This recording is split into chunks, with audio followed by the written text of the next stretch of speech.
भादो मास के शुक्ल पक्ष की वामन या परिवर्तनी एकादशी की कथा।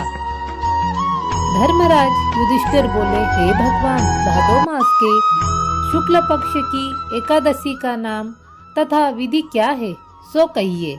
श्री कृष्ण भगवान बोले, हे राजा श्रेष्ठ, इस एकादशी को वामन, परिवर्तनी तथा जयंती एकादशी कहते हैं। इसकी कथा के सुनने मात्र से ही समस्त पापों का नाश हो जाता है। इस जयंती एकादशी की कथा से नीच पापियों का उद्धार हो जाता है। यदि कोई धर्मपरायण मनुष्य इस एकादशी के दिन मेरी पूजा करता है तो मैं उसे समस्त संसार की पूजा का फल देता हूँ। जो मनुष्य इस एकादशी के दिन श्री वामन भगवान की पूजा करता है वह तीनों देवता अर्थात ब्रह्मा, विष्णु, महेश की पूजा करता है। इस एकादशी के दिन श्री विष्णु भगवान करवट बदलते हैं, इसलिए इसे परिवर्तनी एकादशी कहते हैं।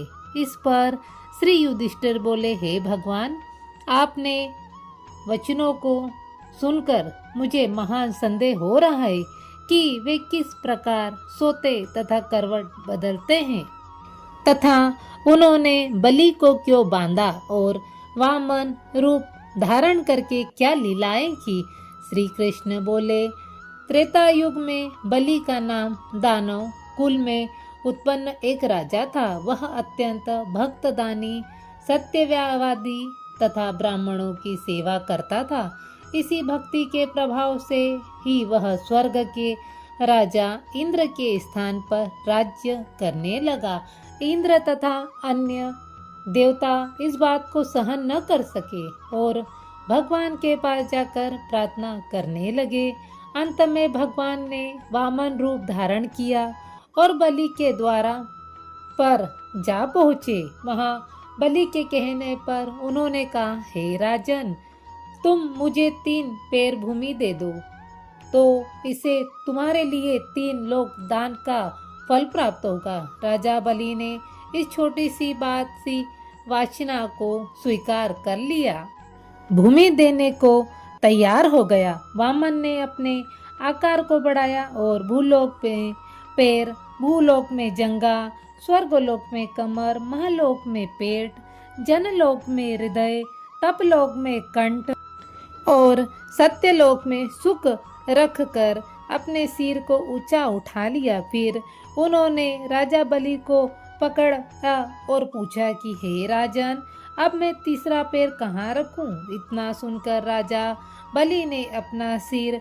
नीचे कर दिया। उस पर उन्होंने अपना तीसरा पैर रख दिया तो वह भक्त दानव पाताल को चला गया। उसे अत्यंत विनीत पाकर विष्णु भगवान बोले, हे बलि, मैं सदैव तुम्हारे पास ही रहूंगा। भादो माह के शुक्ल पक्ष की परिवर्तनी नामक एकादशी के दिन उनकी एक प्रतिमा राजा बलि के पास रहती है और एक क्षीर सागर में शेषनाग पर शयन करती है। इसी एकादशी को विष्णु भगवान सोते हुए करवट बदलते हैं।